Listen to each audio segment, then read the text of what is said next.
Olá, boa noite. Vai começar, professor? Fica à vontade. Pode começar. Boa noite, gente. Então, vamos começar aqui mais uma conversa, né, que vai agregar bastante aqui para a gente. Hoje temos dois convidados, né? Duas presenças ilustres. Então, tem o professor Miguel Longo Júnior, que vai falar um pouquinho aqui, uma parte, né, de M&A, né, mas tem muito mais conteúdo. A gente tem nosso curso de Finanças Corporativas e Investment Banking, que fala muito sobre isso, né, valuation de empresa, vai trazer isso muito mais a fundo. Para quem não for nosso aluno, aí fica o convite, né, de dar uma olhada na nossa grade. E o professor Roy também veio aqui nos fazer companhia essa noite. Muito obrigado pela presença dos dois. Professor Roy, por favor. Obrigado. Obrigado, Longo, por estar com a gente hoje. Hoje eu não vim falar nada, hoje eu vim aprender, que é o que eu gosto mais de fazer. Ó, o Rodrigo aí também. Muito bem. Nós vamos ter uma apresentação do Miguel Longo, M&A. Ele tem toda a experiência que precisa, CFO, tem tudo aquilo que tem que ter numa carreira com muito resultado, muito sucesso prático nesse setor, que é um setor bastante competitivo e é um setor que muda muito a vida da empresa, ou seja, uma atividade que muda muito a vida da empresa quando ela vai ser vendida ou até quando ela é comprada alguém. Então, agora, o importante para a gente é a gente escutar o Miguel Longo, quer dizer, fazer as perguntas necessárias, fazer interações necessárias, que é para aprender o máximo possível, e se preparar para esse tipo de transformação da empresa ou outras formas de transformação da empresa que virão nas companhias em que a gente está, em que as pessoas trabalham.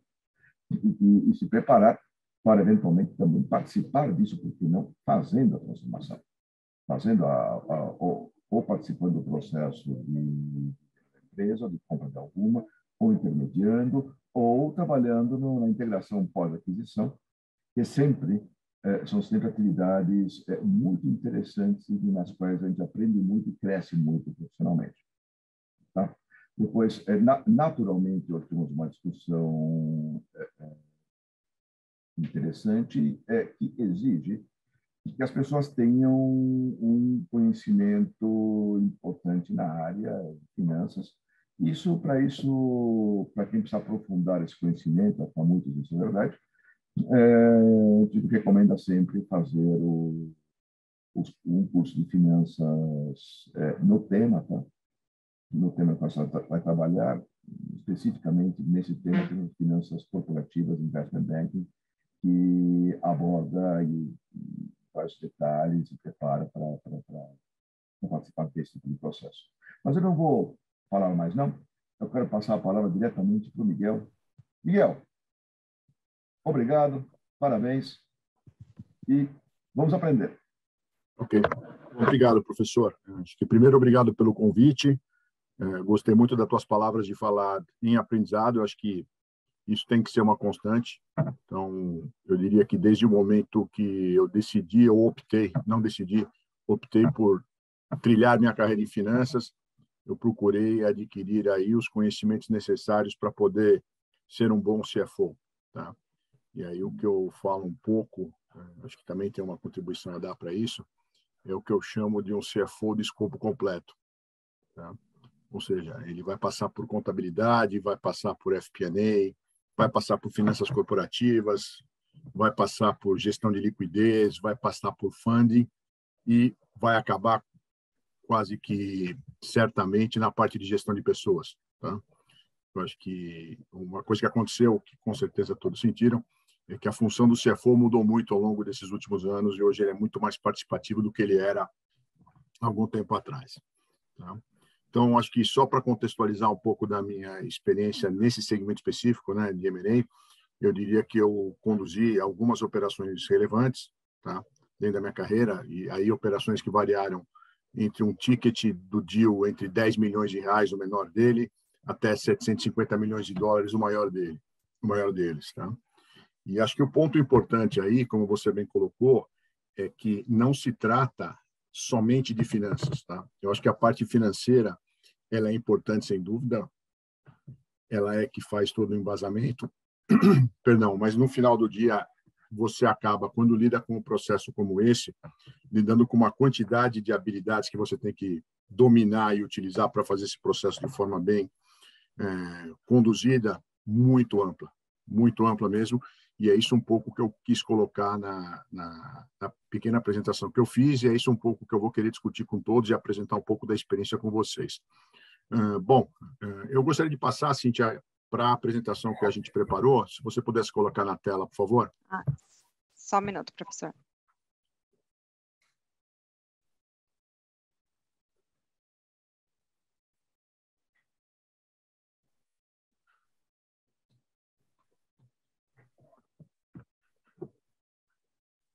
Só um minuto que eu estou baixando aqui, porque eu achei que o senhor ia já compartilhar por aí. Se eu colocar aqui, eu posso colocar aqui. Espera um pouquinho só. Ela não consegue. Está aqui comigo. Me desculpa. Tá. Não, é que... Então, de fato, eu a tenho aqui, só que eu preciso baixá-la, porque eu pensei que vocês iam passar para que eu fizesse... Já está aberto. Está aberto aqui, professor. Pode deixar. Então, que eu faço. Mas, enfim, acho que só introduzindo um pouco do que eu estava falando, então, eu coloquei basicamente o seguinte, né, que a gente vai ter que ir um pouco além da operação financeira. Tá? Eu não vou querer discutir aqui toda a matemática que está por detrás disso, porque eu acho que vocês cobrem com muito maior precisão do que eu, mas, basicamente, entender o contexto e as ações que a gente tem que fazer ao longo do tempo e partilhar um pouco da experiência que eu tive. Então, segmentando em 3 processos. Né? No processo de due diligence, inicialmente, passando depois para o valuation e finalizando com a integração, que, por incrível que pareça, eu mesmo tendo a minha experiência maior em finanças, eu entendo que a parte de integração, sem dúvida alguma, ela é a mais importante, porque ela que vai ser a direcionadora dos resultados e ela que vai trazer a solução ou não dos problemas e ela que vai ser responsável por entregar os resultados que estão contidos no plano de negócio. Eu consigo conduzir daqui, Cíntia? Você consegue passar para eu comandar? Então, você pode passar para o próximo. Mas, enfim... Acho que não, professor. Como eu compartilhei, eu tenho que ir passando, tá? Então, tá bom. Então, vamos lá. Eu acho que o primeiro ponto, como eu coloquei, acho que são 3 vertentes que levam ao sucesso dessa operação. Tá? Primeiro é o due diligence. Tá? Então, é ter um due diligence exatamente muito bem feito, mas é ir além do que tradicionalmente, vamos dizer assim, uma empresa de auditoria, a própria empresa que está conduzindo o processo e os consultores que estão ajudando ela a fazer esse due diligence. Tá? Eu acho que tem que ser muito, muito bem feito isso, porque ele é parte importante do processo, ela é a pedra fundamental do processo. Tá? O valuation, como eu coloquei, não vou entrar na matemática da coisa toda, vocês já com certeza cobriram isso nos cursos que vocês tiveram, e depois passando na integração, quando aí sim você vai passar a entregar o valor que está contido no modelo de negócio. Vamos para o primeiro, por favor, Cíntia. Bom, eu acho que aí tem um ponto importante. Tá? Acho que a primeira coisa que a gente tem que trabalhar, e a cabeça do CFO ela é bem importante nesse aspecto, tem que ser extremamente cético nesse processo. Tá? Tem que ser muito detalhista, tem que ser muito previdente, e tem que trabalhar no sentido de evitar o maior número de surpresas possíveis. O importante aqui, a gente vai ter que ter em mente que vão ter surpresas. Tá? Por mais que você faça um due diligence muito bem feito, sempre alguma coisa vai ficar. Tá? Óbvio, aí você tem que confiar na teoria dos grandes números, que os erros positivos vão ser iguais aos negativos, e no final você vai conseguir entregar o modelo de negócios. Tá? Mas acho que um ponto importante é ter em mente o quê? A grande maioria das operações de M&A acabam naufragando ou não atingindo seus objetivos por uma série de questões. Tá? A maior delas é que você acaba, isso é uma tendência que você tem quando você está construindo um modelo de negócio, é você superavaliar sinergias, principalmente aquelas decorrentes de receitas. Tá? Então, acho que a dica importante aqui é mais ou menos a mesma dica que vale quando você está elaborando um orçamento. Sempre que você puder construir um modelo de negócio de valorização que esteja focado naquilo que está sob seu controle, principalmente quando diz respeito à contenção de custos e obtenção de sinergias, faça dessa forma, porque a chance de você ter uma avaliação mais correta do ativo é muito importante. Tá? Outro ponto importante também é que você, muitas vezes, quando você está fazendo as equalizações das empresas, você acaba negligenciando custos que vão crescer com certeza. Por exemplo, eu já tive situações em empresas em que você faz a comparação de uma empresa com a outra. Em uma empresa A, você não tem um plano de previdência, que é a empresa que está adquirindo, e na empresa que você está sendo adquirida, você tem um plano de previdência. Aí você acaba negligenciando isso e não coloca essa variação que você vai ter no plano de negócios. Tá? E acho que outro ponto importante é você não ter a disciplina necessária para você obter as sinergias que você busca no negócio. Tá? Então, acho que um ponto importante, muita gente fala que você não deve se apaixonar pelo ativo. Isso eu estou falando quando você está trabalhando na ponta da compra, ou você é a empresa que vai adquirir. Então, muita gente fala, não se apaixone pelo ativo. Mas eu costumo falar que você tem que agir com razão e não com emoção. Porque é uma tendência grande, principalmente quando você faz a primeira vez, você fala, poxa, eu vou fazer uma operação de M&A, que bonito, que bacana. Então, você ter esse grau de ceticismo e agir com muita razão e não deixar a emoção te levar para o negócio. Tá? Passa para o próximo, Cíntia, por favor. Tá? Bom, acho que aqui tem, na parte do due diligence, tá? Eu acho que tem 3 pontos importantes. Tá? A primeira é você ter consultores que conhecem o negócio. Tá? Então, fundamental isso. Tá?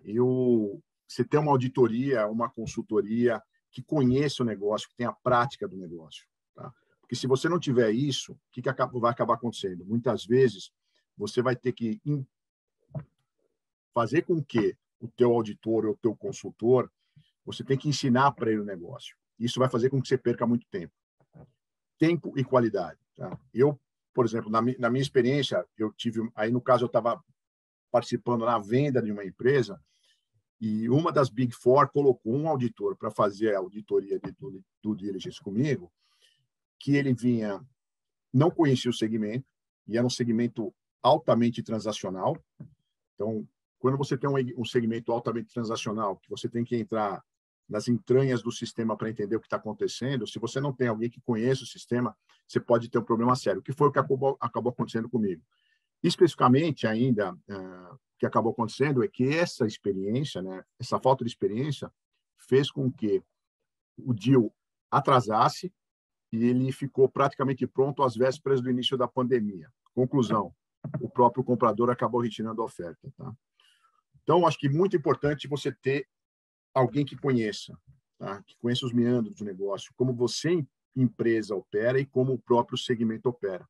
Porque isso vai fazer com que ele claramente identifique, ó, isso aqui é relevante, isso aqui não é relevante, não é tão importante.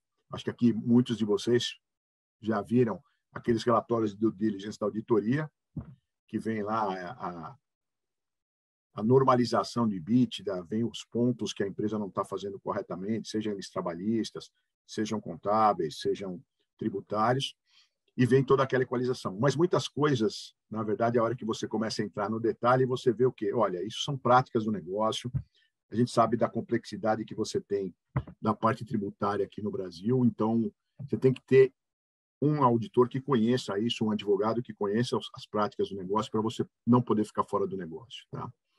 Outro ponto super importante, tá?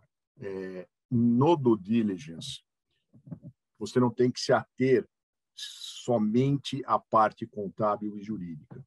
Então, você tem que fazer um due diligence de formas que você já comece a preparar o teu valuation, porque você vai identificar nesse processo de due diligence as alavancas de valor que você vai ter para o teu negócio, sejam elas quais for, e também você já vai começar a trabalhar e falar, bom, o que eu vou fazer no momento em que eu fiz due diligence, criei valuation e comecei a integrar. Então, pensar nesse processo de uma forma muito integrada, porque ele é um processo único, e todos eles estão muito interligados. Tá? Então, isso é fundamental. Um consultor que conheça, e você, quando estiver preparando due diligence, já está olhando valuation e também no ato subsequente à integração. Isso é fundamental, você trabalhar na forma integrada nesses 3 processos. Tá? O próximo, por favor. Aí acho que tem um outro ponto também bastante importante, tá? Que geralmente quem conduz um processo de aquisição é o CFO. Tá? Mas é impossível o CFO, por mais que ele conheça a empresa, por mais que ele esteja próximo da empresa e conheça o negócio, que ele consiga fazer e ter todo o conhecimento necessário com um grau de detalhe para poder fazer um due diligence adequado. Tá? Então, a dica aqui importante é que você faça a segmentação do due diligence exatamente como a empresa é gerida. Então, por exemplo, eu citei aqui, se você está fazendo aquisição numa empresa industrial, com certeza você vai ter que ter uma pessoa-chave que conheça bem os processos industriais, para que você possa identificar quais são as alavancas de valor que você vai ter dentro desse processo e, principalmente, voltando ao que eu falei um pouco atrás, já pavimentar a elaboração do plano de integração. Tá? Eu já vi processos que eu não tenha participado, por exemplo, processos industriais, em que o pessoal que foi fazer a due diligence industrial conseguiu identificar valores, uma alavancagem de valor tão grande, que em 4 ou 5 meses você já tinha entregue o EBITDA previsto do primeiro ano de negócio. Isso com ajustes e produtividade que você ganhou no processamento industrial. Tá? A minha experiência maior, em termos de operações, é no varejo. Tá? Então, o que acabava acontecendo nesse processo é que você tinha como se fosse um espelhamento da operação dentro do due diligence. Óbvio, se você puder como empresa, eu sei que isso é cada vez mais difícil, eu até como CFO, fica difícil para eu falar dessa forma, se você puder, nesse sentido, você fazer o espelhamento e tirar as pessoas um pouco da operação, é o ideal, porque o processo demanda muito das pessoas. Tá? Então, se você for, vamos pegar uma operação de varejo, então você tem lá alguém que cuida de operação de lojas, alguém que cuida da manutenção das lojas, alguém que cuida da formação de sortimento, alguém que cuida de logística, alguém que cuida de RH, é o que tem que ser feito. Porque cada uma dessas verticais vai ter que estar contribuindo para o plano de negócios. Então, voltando nesse exemplo que eu dei, o cara que está fazendo a parte de mercadorias, ele vai falar, poxa, olha, eu consigo ganhar margem porque eu sei que os meus custos aqui de aquisição de mercadoria são menores do que essa empresa que eu estou adquirindo. Eu consigo ganhar, no caso de operação de loja, eu consigo ganhar produtividade porque eu consigo operar uma loja com um número menor de pessoas do que esse target que eu estou olhando está operando. Então, você tem que ter todo esse detalhamento. Então, passa por mercadorias, passa por logística, por exemplo, nesse exemplo que eu estou falando, é fundamental. Logística é um custo gigantesco que você tem dentro de uma operação de varejo. Então, você precisa ter alguém com conhecimento de logística que vá no detalhe e consiga falar, olha, a logística aqui eu consigo economizar ou eu não consigo economizar. Ou como que eu vou passar a operar a logística depois nesse ambiente já integrado. Tá? É fundamental que cada um tenha essa vertical que consiga fazer essa avaliação muito clara. E aí passa também, como, por exemplo, na própria loja. Tá? Quando você compra uma operação de varejo, você tem níveis diferentes de padrão de loja, de padrão de manutenção. Você tem que fazer uma auditoria muito detalhada para saber se todas as lojas têm todos os certificados para operação, se você não vai ter que gastar equipamento, você não vai ter que comprar até, por exemplo, nível de detalhe grande, você vai ter que comprar extintor de incêndio. Desculpa, minha cachorra aqui não tem jeito, tá? Eu já ia dar o disclosure de saída, mas não tem jeito. Então, o nível de disclosure que você vai ter que fazer, do tipo assim, poxa, eu vou ter que gastar para obter os certificados de corpo de bombeiro, alvará de funcionamento, tudo isso. Então, tudo isso tem que estar muito, muito, muito bem mapeado. E, de novo, esse processo, eu acho que talvez o varejo seja um dos mais em que demanda um nível de detalhe maior, por causa da multiplicidade que você tem. Então, por exemplo, as aquisições que eu participei, foi feita uma aquisição de 120 lojas, que começavam lojas em Salvador, terminavam em São Luís do Maranhão. E uma segunda vinha lá de Santana do Livramento, na ponta do Rio Grande do Sul, até Piracicaba, no interior de São Paulo. Nossa. Então, todo esse processo ele é replicado loja a loja, feito loja a loja e detalhado cada loja. Tá? É um processo, é uma bíblia bastante grande. Tá? Então, é fundamental, como eu coloquei aqui, é você replicar o modelo de gestão que você vai implantar na companhia, porque você vai conseguir identificar as alavancas de valor e depois vai pavimentar a integração da empresa, que é o ponto-chave para você fazer o sucesso. Pois não, Cintia?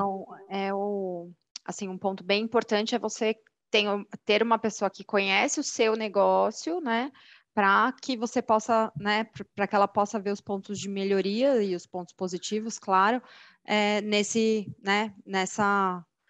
due diligence feito, né?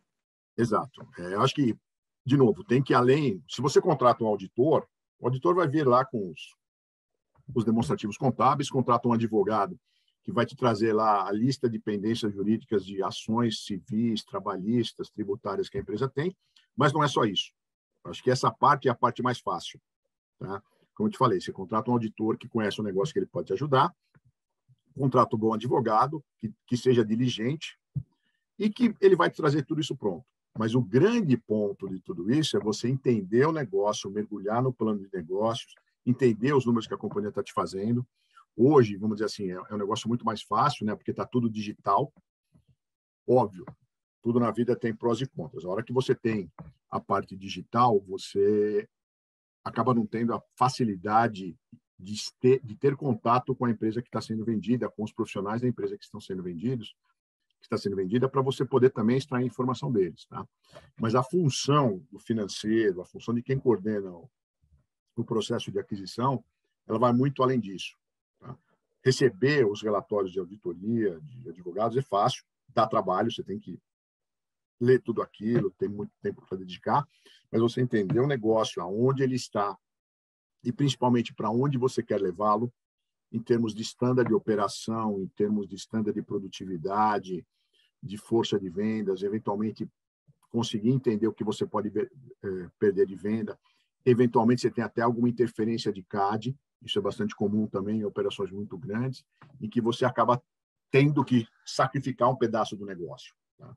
E essa parte também é bastante interessante para você ver. Então, essa parte do due diligence, eu diria que é como você fazer um raio-x, fazer um check-up na empresa, realmente com tomografia, com exame de tudo que você pode fazer para você falar, olha, esse aqui é o negócio que eu estou comprando, ele tem esses defeitos, ele tem essas virtudes, ele tem essas possibilidades de crescimento. E ali você vai definir modelo de valuation. Tá? De novo, o modelo de valuation é o menos importante aqui, porque ele é o resultante de tudo isso que você está fazendo, e uma planilha de Excel bem feita te resolve esse problema. Tá? Óbvio. E aí eu não vou entrar nesse mérito, não vou entrar nessa discussão, mas a própria valuation você tem algumas armadilhas que você vai ter que se deparar ao longo do modelo de valuation, em termos de WACC, em termos de taxa de crescimento, de perpetuidade, enfim, que, de novo, não é o objetivo. Mas o objetivo, claro, é conhecer o negócio a fundo, detalhado. Você tem que entender, você tem que ter gente competente, que conheça o negócio, que saiba da onde você vem e para onde você vai, para você poder mapear todas essas alavancas de valor. Isso é fundamental. Por isso você tem que replicar, dentro do processo de due diligence, exatamente o modelo que a empresa tem de gestão. Então, se você tem uma pessoa que é responsável pela área industrial, no final do dia, essa pessoa que é responsável pela área industrial, ela tem que ser responsável também por fazer todo o due diligence na área industrial, entender as alavancas de valor, se comprometer com resultados e com prazos a serem entregues para você poder colocar no valuation. Esse processo, vamos assim, de ser o PMO da aquisição, que geralmente cabe ao CFO, também é um processo chato, porque você tem que pegar tudo isso e falar, olha, amigo, me dá aqui o seu due diligence, o que você encontrou, o que você vai adicionar de valor para o negócio, como você vai adicionar, por que você vai adicionar, que recursos você precisa para fazer essa agregação de valor. Tá? Então, tudo isso tem que estar muito bem detalhado, muito bem mapeado. Tá? São processos assim de tempo que as pessoas precisam dedicar tempo de qualidade para poder chegar lá. Tá? Bom, acho que esse é o due diligence, é um negócio bem detalhado de fazer, é um negócio que demora aí meses, talvez, depende também da qualidade da informação que você recebe do vendedor, mas isso é bastante importante e é a chave para você poder construir tudo o que vem depois. Vamos passar para a próxima, por favor.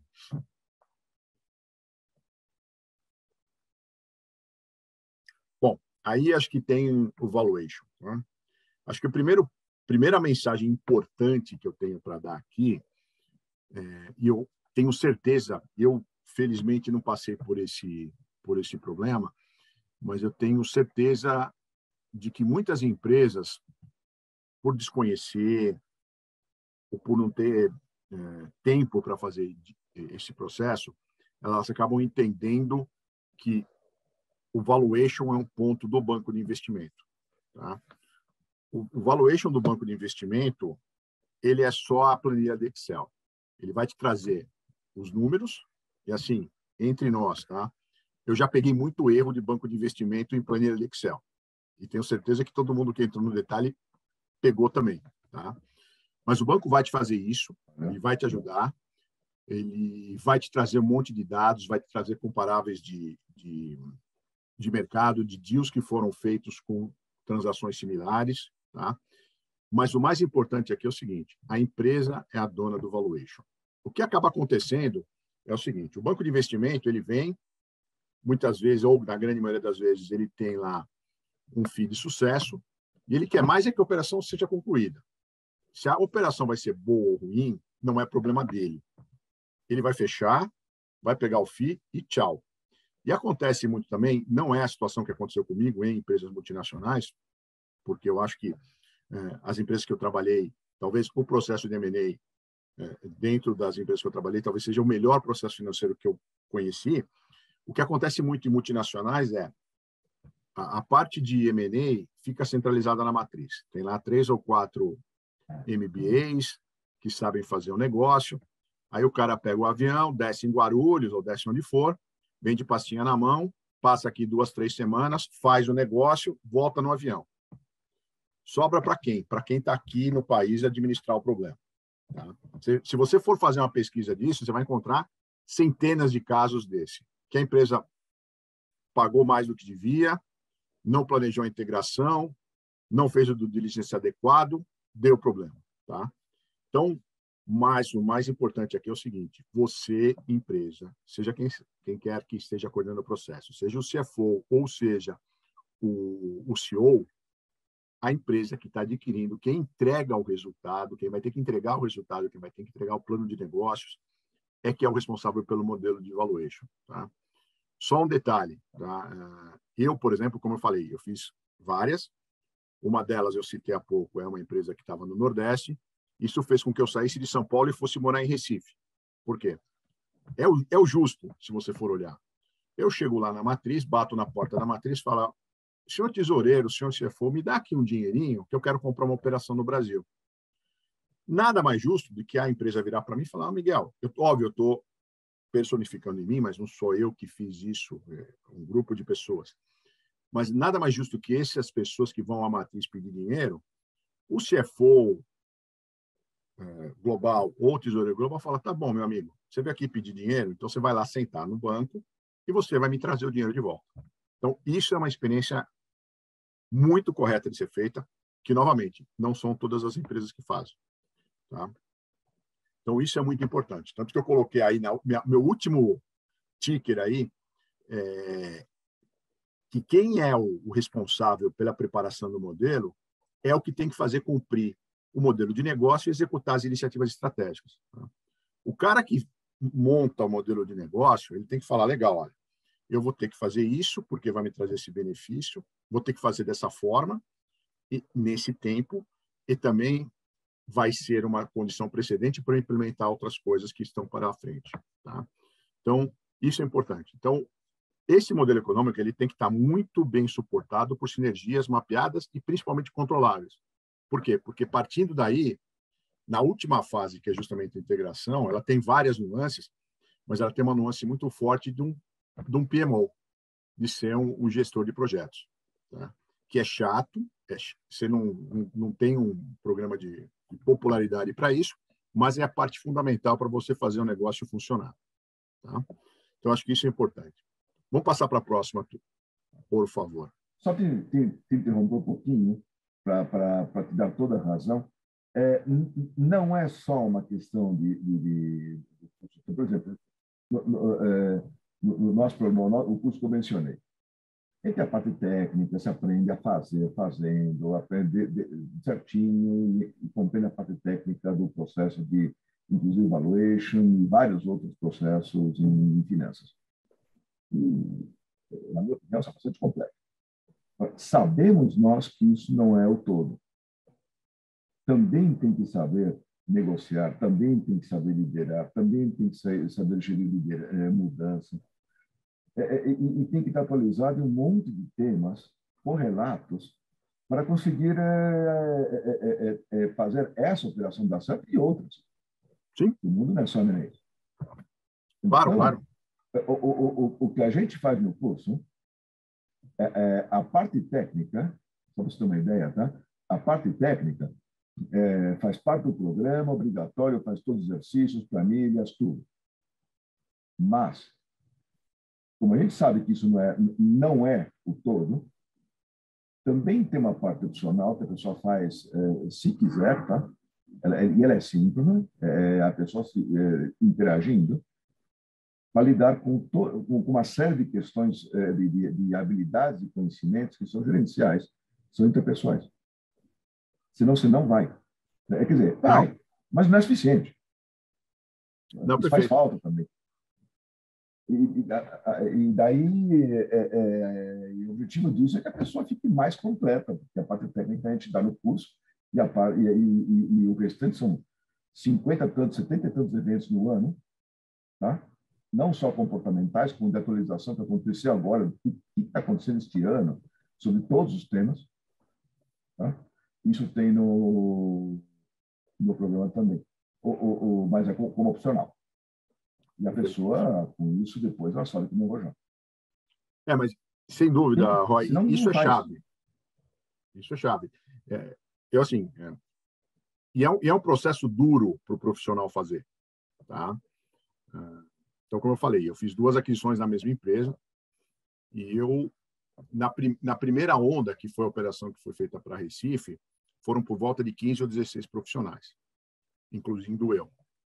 Eu fui o único, por uma questão pessoal minha e até por questão, como você colocou, de corrigir erros, que me dispus e acabei indo também para Porto Alegre. Tá? No sentido de que falar, bom, legal, fui para Recife, primeira vez, agora aprendi com esse processo, vamos lá para o Sul e vamos não repetir os erros que eu cometi no Nordeste, tá? Porque realmente é um desgaste muito grande, foi o que você falou. E acho que eu coloquei no começo. Quando você quando você trata de uma operação de M&A, eu costumo dizer o seguinte, que quando você tem que aplicar mais de 20 habilidades em um processo, esse processo é altamente complexo. Tá?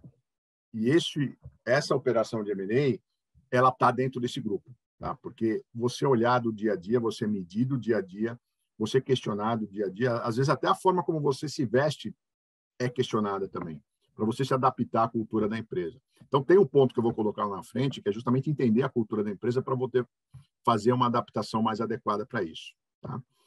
Mas, enfim, voltando no ponto mais aqui básico, né, que é a definição das alavancas de valor.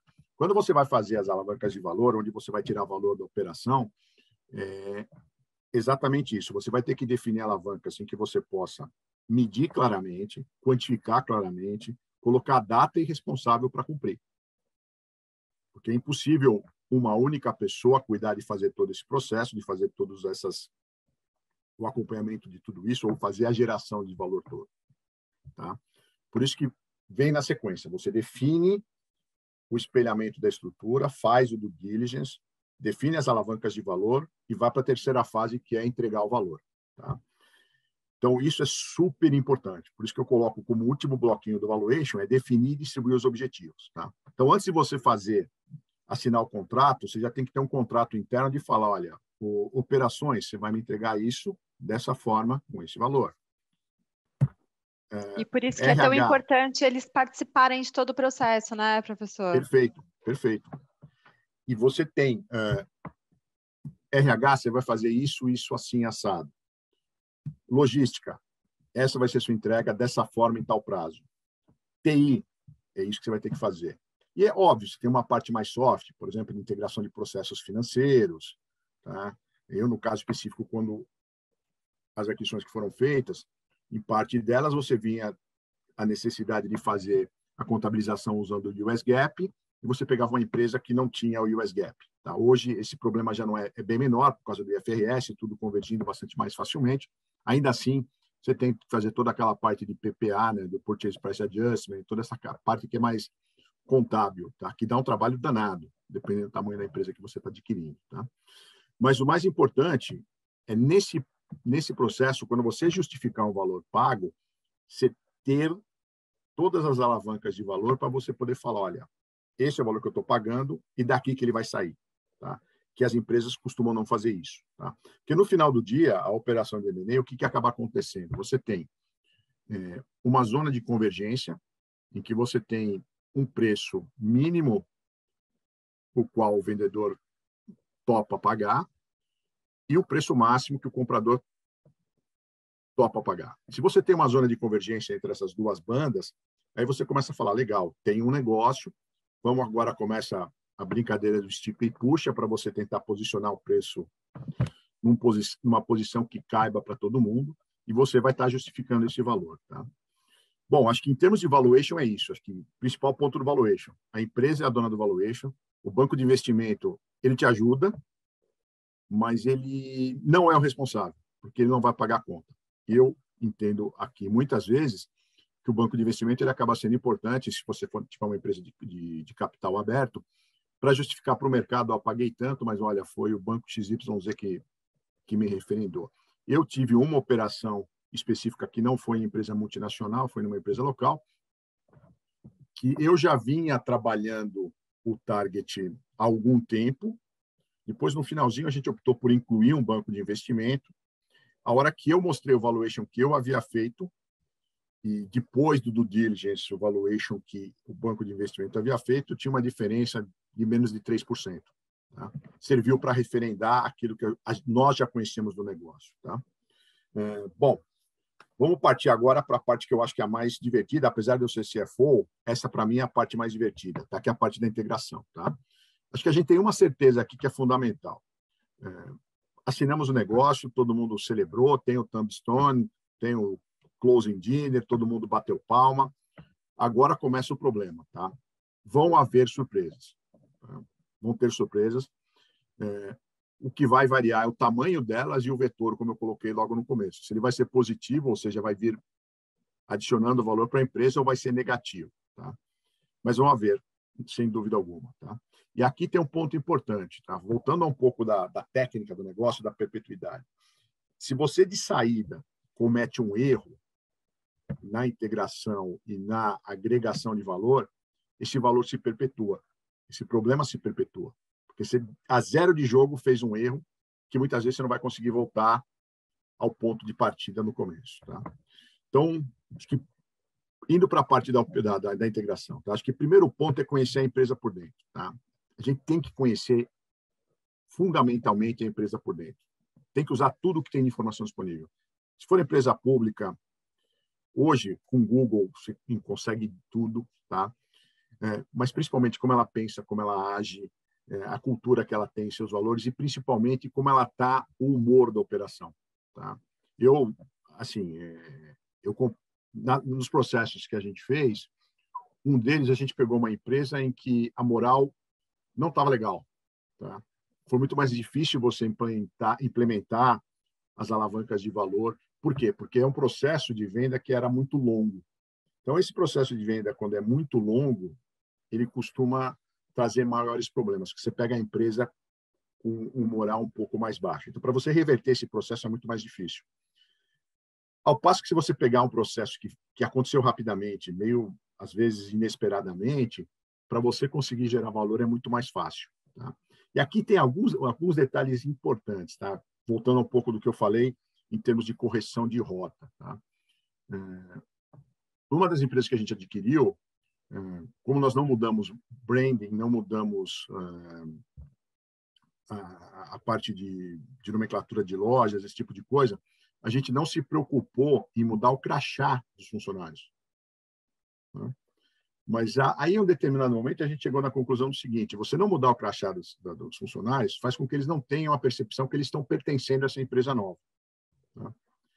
Tanto que, voltando àquele ponto, num passo seguinte, em que a gente adquiriu uma empresa nova, no primeiro dia, praticamente, a gente entregou o crachá para falar para o cara: amigo, essa aqui é a tua nova empresa, vai trabalhar dessa forma, vamos juntos. Então, esses detalhes são muito importantes. Tá? E aí, principalmente se você for tratar de Brasil, tem uma complexidade grande. Né? Porque o Brasil, de novo, todo mundo aqui conhece bem a complexidade que você tem. Então, você entender o que está por trás da empresa, a cultura das pessoas, é super importante. Tá? E isso facilita muito o teu onboarding. Tá? Outro ponto importante, tá? É criar empatia com as pessoas. Tá? Seja você o comprador ou o vendedor, cria empatia, porque é fundamental. Você não sabe se lá na frente, essa pessoa com quem você está tratando hoje, você de um lado da mesa e ela do outro, se vocês vão estar sentados lado a lado, se ela vai ser teu chefe ou se você vai ser chefe dela. Tá? Então, uma operação de M&A não precisa ser criado atrito. Cria empatia, que é fundamental. Tá? Outro ponto também mais relativo à integração, e isso varia muito de empresa para empresa, é o que eu chamo de soft landing ou hard landing. Tá? O hard landing é aquele processo de integração em que você, em um curto espaço de tempo, você troca tudo e acaba com a empresa anterior. Tá?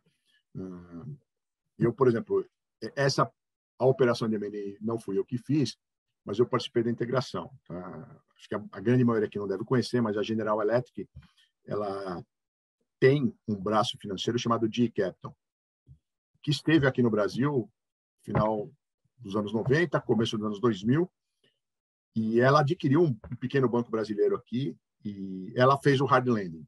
Em 90 dias, ela trocou todos os sistemas, trocou o nome, passou a chamar Banco GE Capital e o banco anterior simplesmente desapareceu.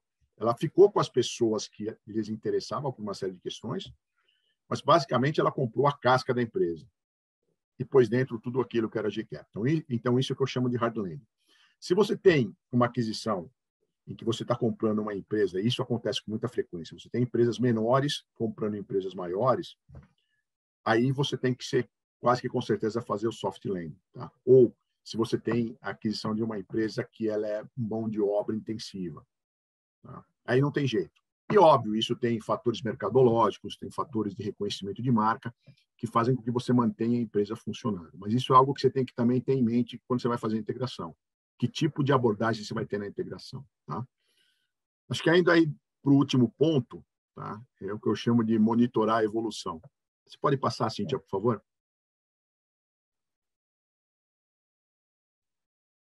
Esse é o hard landing e o soft landing. E aí a parte mais chata, né? que é a parte mais chata de todo o processo. É uma atividade de gestão de projetos. Tá? Então, você vai ter que ter lá, aí, você pode ter o seu próprio, você pode consultar aí, sei lá, talvez a própria FIA já deve ter um curso de gestão de projetos aí, estou te ajudando a vender produto, Roy. Com certeza, você tem consultorias que te propiciam ferramentas para fazer isso, você pode desenvolver no próprio Excel, mas no final do dia você vai ter que ter ali o que vai ser entregue, quanto vai ser economizado, o que eu preciso ter de recurso para entregar esse processo, seja recurso humano, seja recurso financeiro, quando vai ser entregue, se tem condição precedente, se está funcionando bem, se está caminhando bem ou não. Tá? Mas você tem que ter. E essa parte é a parte chata do processo. Tá? Isso eu conduzia nas aquisições, e acho que um ponto importante, você tem que estar preparado aí para arrumar inimigo. Tá? Porque esse processo não é um processo de um concurso de popularidade, você vai ter que ser correto, profissional e diligente na cobrança dessas metas. Tá? Vai ter que ter muita disciplina, tá? Porque as pessoas acabam tendendo a focar no dia a dia, esquecer isso e falar, bom, isso aí não é meu, não fui eu que vendi a empresa, não fui eu que comprei a empresa.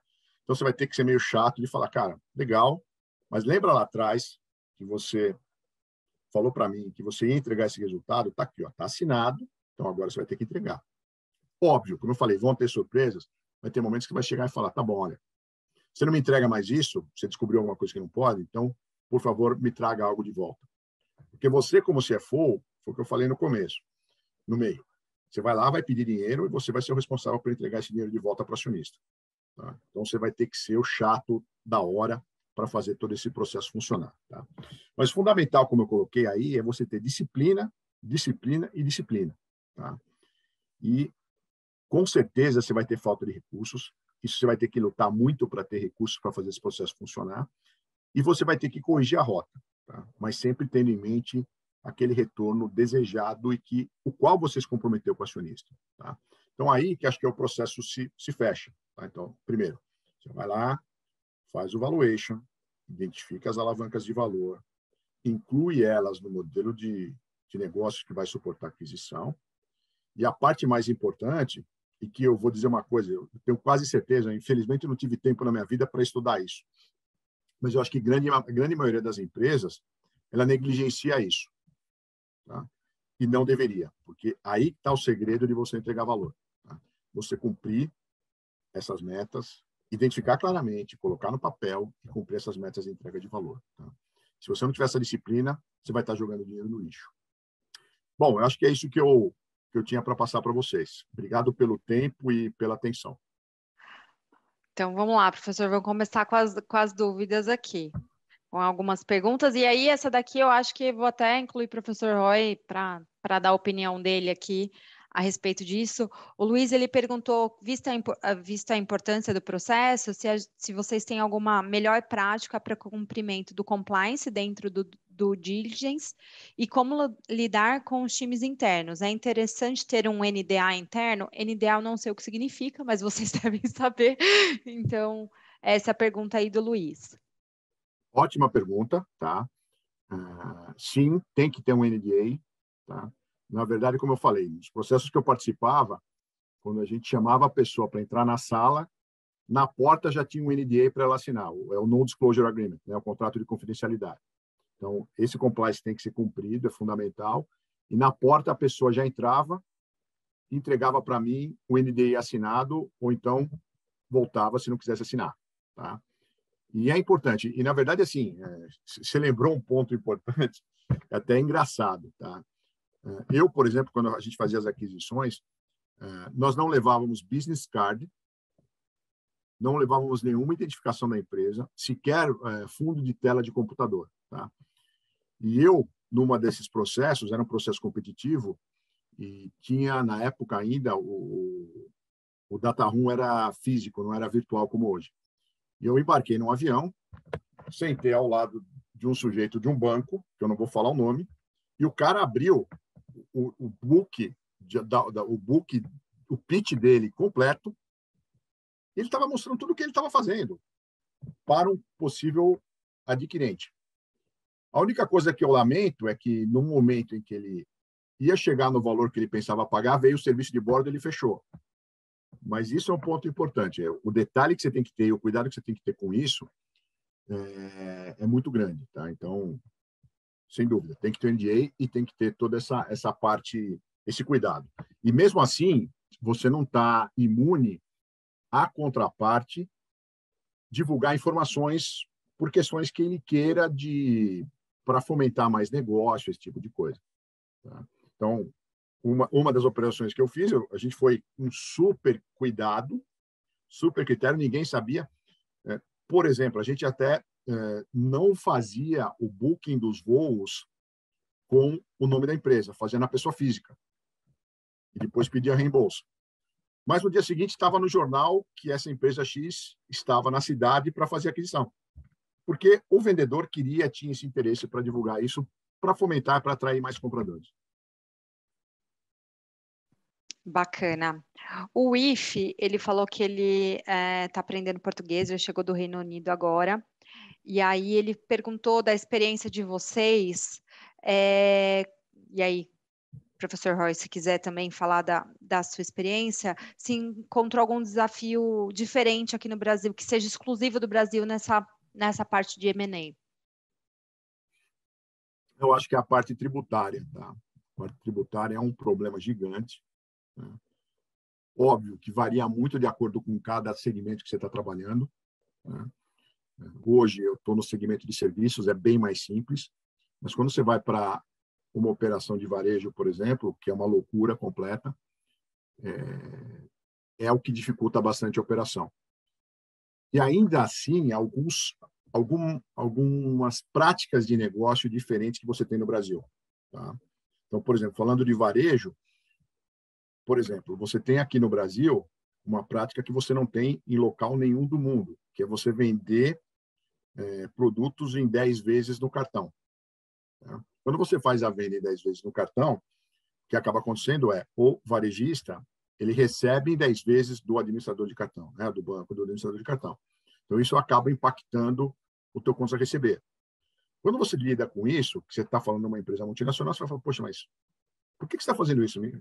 Sabe, Miguel, contas a receber? Não, espera um pouco. Aqui é uma prática de negócio que não existe em local nenhum no mundo. Não é tão complicado quanto a tributário, mas também ele te demanda muito detalhe. Acho que esses são os principais pontos. Bacana. Professor Roy, acho que tem mais alguma coisa além disso, na sua opinião? Tá. Bom, eu queria aproveitar, eu vou ser mais malandro do que ficar respondendo coisa para o Miguel, que ele já está falando, mas eu vou chamar os universitários. Por exemplo, nós temos na sala 2 professores do curso. Um que o Miguel conhece, o Rodrigo Pazin, e o outro, o Arnaldo. Como o Miguel acabou de conversar com a gente sobre tributos, que é uma questão que pode ser bem complicada, eu queria ver se o Arnaldo está atento aqui e se ele nos conta um pouco da experiência dele. Cadê o Arnaldo aqui? Estou aqui, professor. Boa noite. Oba, manda ver. Bacana, bacana. Realmente o Miguel colocou muito bem, né? Essa parte tributária realmente ela é muito insana em nosso país, né? Quando você pensa que aprendeu, mudou, né? Então você tem que conviver com isso cotidianamente, infelizmente. E nós temos levantado, pelo menos eu na prática aqui nas consultorias, valores vultosos, né? Muitas vezes de conhecimento das empresas e outras vezes não é de conhecimento. Então, realmente é um fator primordial a gente olhar com a lupa essa parte tributária das empresas, sem sombra de dúvida. Obrigado, Arnaldo, uma canjinha. Obrigada, professor Arnaldo. Essa parte é uma insanidade, tá? E qualquer coisa que seja diferente do que tem no exterior, o cara do exterior não tem pão para conseguir entender o que é. Sim.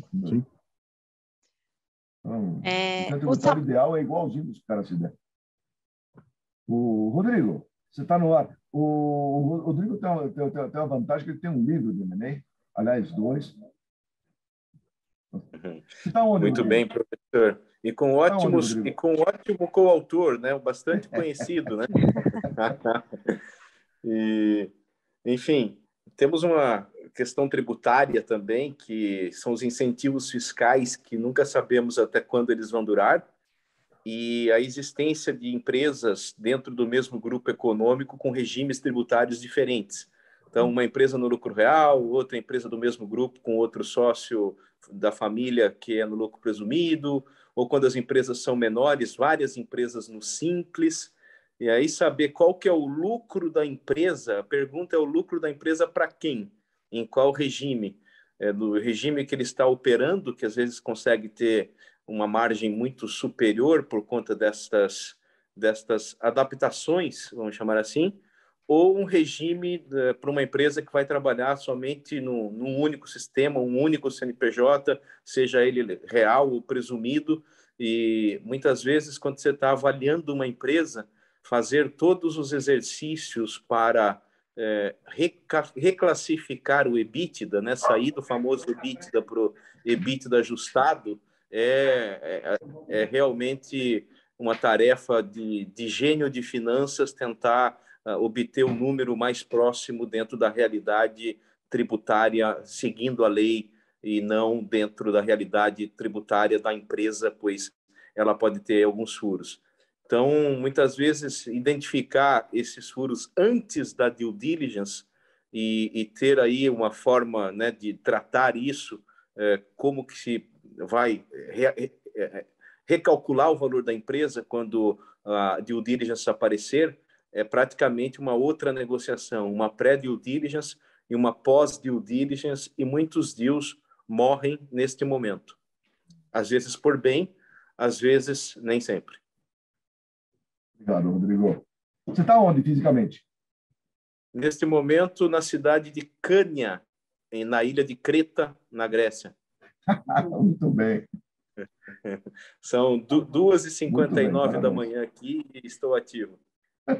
Muito bem. Acho que Obrigado. tem só um ponto, se vocês me permitem. Acho que o que tem facilitado um pouco é que algumas auditorias e algumas empresas independentes também, elas estão fazendo do lado do vendedor a preparação para o due diligence, coisa que há algum tempo atrás não tinha. Isso facilita bastante, tá? Porque cria uma interlocução mais fácil. Porque às vezes as empresas, como o Rodrigo deve ter já notado e deve ter participado, às vezes você chega para conversar com um potencial target, ele vira para você e fala, tá bom, o que você quer que eu te mostre? O que eu mostro para o governo ou o que eu mostro para o acionista? Eu já deparei com isso também e é uma situação bastante difícil de lidar. Hoje, como eu coloquei, as empresas hoje já contratam uma due diligence preparatória em que as coisas já vêm mais ajustadas. Bacana. Obrigada, professor. Aí o Samuel, ele perguntou aqui até que ponto as alavancas de valor são consideradas no valuation do comprador para fazer, né, montar aí a proposta, já que são melhorias que serão promovidas no futuro. Aí tem o seguinte, tá? Depende, óbvio, e aí vai dar estratégia de negociação. Você tem que ter isso tudo bem mapeado e você tem que ter um grau de confiança de que isso vai acontecer ou não, tá? Obviamente, quando você vai partir para uma precificação, você tem que ter uma certa margem, falar, bom, olha, meu preço aqui, eu estou negociando ao redor de X, mas eu acho que eu posso chegar a X mais 20% ou 30%. Então, isso é bem comum, por isso que geralmente você tem um range de negociação que é mais ou menos largo, tá? Então, você nunca vai definir um preço fixo definido, mas você vai ter um preço mínimo, um preço máximo, e a partir daí vai a tua habilidade de negociação, a vontade de vender do vendedor, a necessidade do vendedor, na própria... isso acontece com muita frequência. Às vezes você tem empresas que o cara está vendendo por um preço sabidamente mais baixo, ou porque ele não tem um sucessor adequado, ou porque ele quer fazer liquidez e quer se mudar do Brasil. Então, tem uma série de condicionantes no preço que estão fora de qualquer livro, fora de qualquer técnica para valorização. Então, isso acontece com frequência. Às vezes o cara fala, olha, eu não tenho sucessão, não quero pegar a minha esposa e curtir a vida e ponto final. Isso acontece com muita frequência também. Mas você tem que ter um range, tá? O range máximo e o range mínimo para você poder fazer essa negociação. Bacana. E aí, algumas perguntas aqui são sobre carreira, né? Então, o Eliezer falou que quer começar, né? E aí ele perguntou qual a porta de entrada. E aí, aqui, o Elvis falou que como que é o mercado de trabalho para essa área, que parece ser um mercado bastante seleto, né? Então, qual a sua opinião a respeito, então, de qual a porta de entrada, se é um mercado muito restrito, seleto mesmo, como que você vê esse ponto? Vamos lá. Eu acho que se você tiver uma carreira voltada para empresas, dificilmente você vai conseguir falar assim, olha, eu vou trabalhar só com M&A. Óbvio, tem alguns momentos e tem empresas que elas demandam essa habilidade, tá? O que acaba acontecendo é que, geralmente, quando essa habilidade é demandada, a empresa vai buscar em um banco de investimento, tá? Só que o que acaba acontecendo? Se ela vai no banco de investimento, ela acaba pegando uma pessoa que conhece muito de valuation, muito de transação, mas não sabe fazer a gestão da empresa. Então, o ideal, tá, se você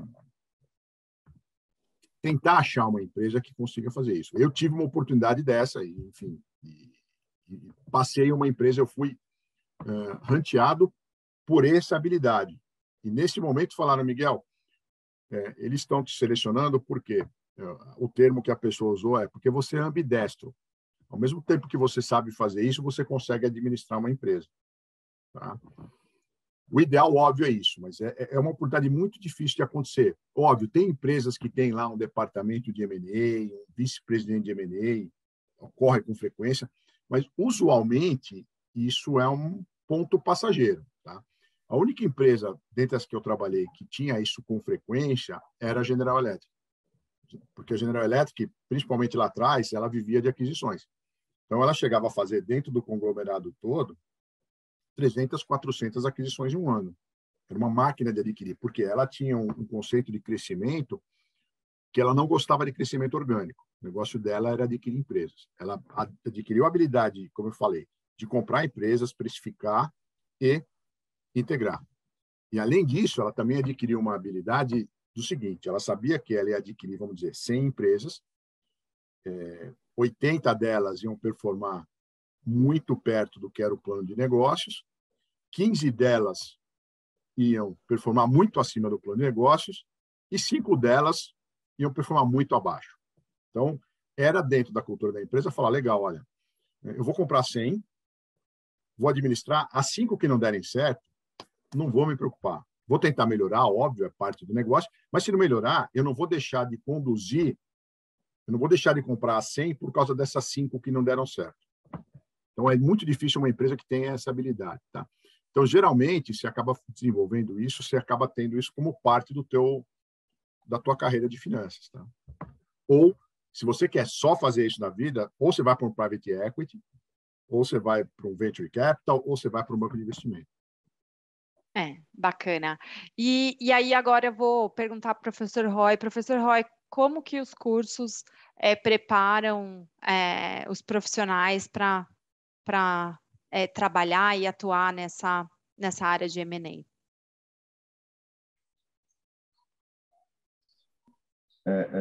Só para responder rapidamente, esse curso em particular, Transcorporate Investment Banking, ele olha esse tipo de questão dos dois lados, do lado da empresa e do lado do banco de investimento. Porque é uma questão que não tem um lado só. Como o Miguel acabou de dizer para a gente. Você tem a empresa que vai comprar alguém ou vai fazer algum outro tipo de transformação, que não é só a minha que tem, tá? Mas vai comprar alguém, tem o comprador, tem o comprado. No nosso exemplo no nosso caso de hoje. E tem o banco ou a boutique que vão intermediar isso. Que vão aproximar as partes, fazer o valuation, ajudar a negociação, chamar o jurídico para resolver, fazer due diligence, todo o pacote que o Miguel explicou para a gente. E depois tem a empresa pode fazer integração pós-merger, é outro PMI, né? Tem o PMI dos projetos, mas tem o PMI do post-merger integration, que ficou mais sigla. Daí a empresa pode fazer isso ou pode chamar, ideia, se é recomendado, e chame alguém que tem muita prática de fazer isso, um consultor, mas não tem uma consultoria que faça junto com eles. Então, só para responder assim, o curso nosso aborda essa questão e outras questões dos dois lados, lado da empresa, lado do banco de investimento. Tem um outro curso que é de finanças e eficiência empresarial, e esse é mais focado na busca da eficiência na gestão da empresa. Se eu sou, por exemplo, vamos pegar um caso, eu sou controller da empresa, ou trabalho na controladoria da empresa. A maior parte do pessoal confunde controladoria com contabilidade. Controladoria tem contabilidade, ok, um dos alicerces de uma controladoria, evidentemente. Mas a habilidade central de um controller é saber ganhar dinheiro. Se ele souber ganhar dinheiro e souber levar as pessoas a terem performance, ele cumpre a função.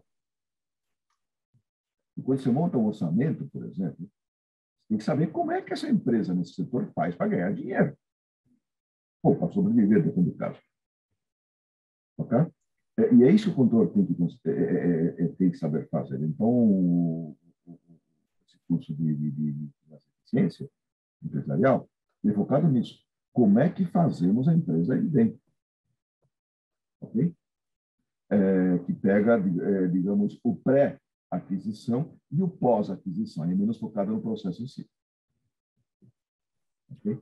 Isso é só para dar uma ideia. Você sabe que tem um ponto, Roy, desculpa a interrupção, eu até agora não entendi por que as próprias auditorias, eu não sei se elas fazem isso, a última vez que eu perguntei, elas não faziam. Por que elas não vendem isso como um produto? Isso é muito legal de ser feito. Se você falar para mim alguma coisa que eu gostaria de fazer além de finanças, seria exatamente isso. Acho que isso é algo que, para mim, me brilha os olhos muito mais do que fechar um resultado. Isso é fundamental, porque, como eu falei, o skill set que você tem que usar para fazer isso é gigante. E ninguém faz isso de forma focada, até onde eu sei. Você vai bater numa consultoria, ele vai te entregar um processinho de PMO, mas alguém que entre no detalhe para como fazer a alavanca de valor acontecer, eu não vejo ninguém fazendo, ou pelo menos não sei de ninguém fazendo. Talvez tenha, assim, o meu dia a dia não me permitiu conhecer. Olha, é engraçado porque ele tem algumas que fazem algo até parecido, até mais difícil. Tem algumas que trabalham, por exemplo, com turnaround, que é super legal também, a recuperação da empresa em dificuldades, e pode incluir uma venda de uma parte para alguém, então de caixa, assim por diante. Sei lá, a McKinsey tem uma área para isso, a Auris Marçal tem uma área para isso, algumas delas têm. A KPMG tem. Agora, o post-merger, realmente, eu acho que estão devendo, não sei por quê. Sem dúvida.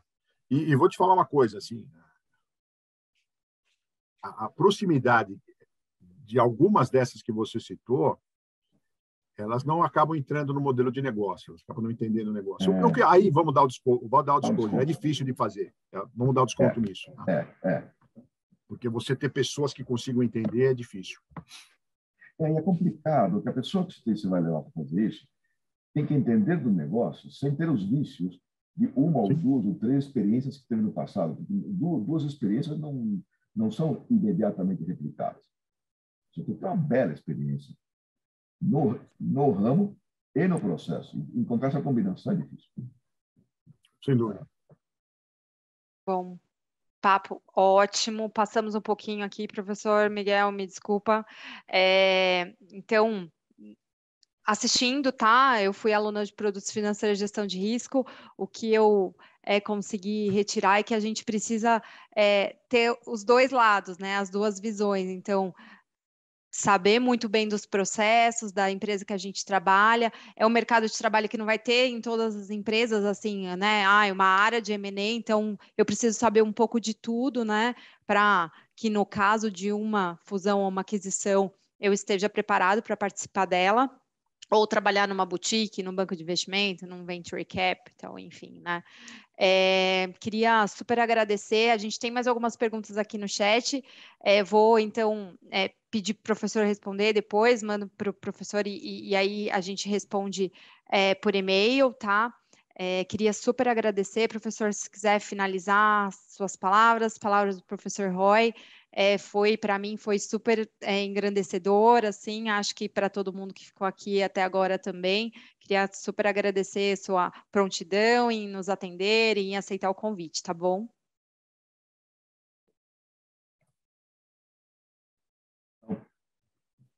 Na prática, sim. Obrigado, Miguel. Você é o cara. Obrigado, Roy, pelo ponto. Tem só um ponto. Eu dei uma olhada no chat agora, perguntaram sobre earnout, tá? A experiência de earnout é um negócio complicadíssimo. É complicado. Eu já peguei uma situação, na verdade, anterior à minha entrada na empresa, e aí estou falando de uma multinacional, em que o que ela fez? Ela pegou uma empresa, comprou, e depois comprou uma segunda empresa, e essa empresa, essa primeira aquisição, estava sujeita a earnout. Aí a segunda empresa foi comprada e deu para essa mesma pessoa, que era o beneficiário do earnout, para administrar. Óbvio que essa pessoa fez o que todo mundo faria, eu não faria, mas que muita gente faria, desculpa, começou a pegar receitas da empresa adquirida, jogar na empresa que ele vendeu e fazer o contrário com a despesa. Na hora de pagar o earnout, foi um caminhão de dinheiro e foi parar na arbitragem. Então, o earnout é um negócio que merece uma discussão à parte. Tá? E eu, pessoalmente, eu só acho que isso faz sentido em empresas de alto crescimento. Se você não tem essa característica, tenta amarrar o preço, fecha, paga e vai embora, faz ajuste só decorrente de alguma contingência que apareça, alguma coisa do gênero, mas earnout em empresas que não têm crescimento é chamar problema. Mas tudo bem, desculpa entrar no assunto, é que essa experiência, para mim, ela me traumatizou, então eu tenho que partilhar. Fica à vontade, professor, é isso. A gente está... Se você quiser terminar, responder mais alguma coisa que você achou interessante, lembrou agora, fica à vontade. A gente está aqui, enfim, né? Só porque a gente tinha contratado mesmo com você aí um horário, só para não... Agora daqui, felizmente, essa história do online, eu estou a 15 metros da minha cama, então depois já dá para tomar banho e dormir. Ótimo, professor. Fica à vontade para, né, finalizar aí. Mais uma vez, muito obrigada pela aula que nos deu aqui. Okay. Muito obrigado, Miguel, e obrigado ao Rodrigo Arnóbio, que deram uma canjinha para a gente, e obrigado à participação de todo mundo. Espero que a gente se encontre mais tarde em alguns cursos. Senhoras e senhores, obrigado. Ok. Obrigada, gente. Boa noite. Boa noite. Tchau, tchau. Parabéns, Miguel. Parabéns, Fia. Abraço a todos. Obrigado. Bom retorno, Cíntia. Rodrigo. Tchau, tchau. Obrigado. Qual que é o e-mail para conseguir mandar as perguntas? A gente pega no chat. Pode ficar tranquilo. Ok, muito obrigado. Tá, ok, obrigado. Até logo. Boa noite a todos. Boa noite, professor. Obrigada. Tchau, tchau.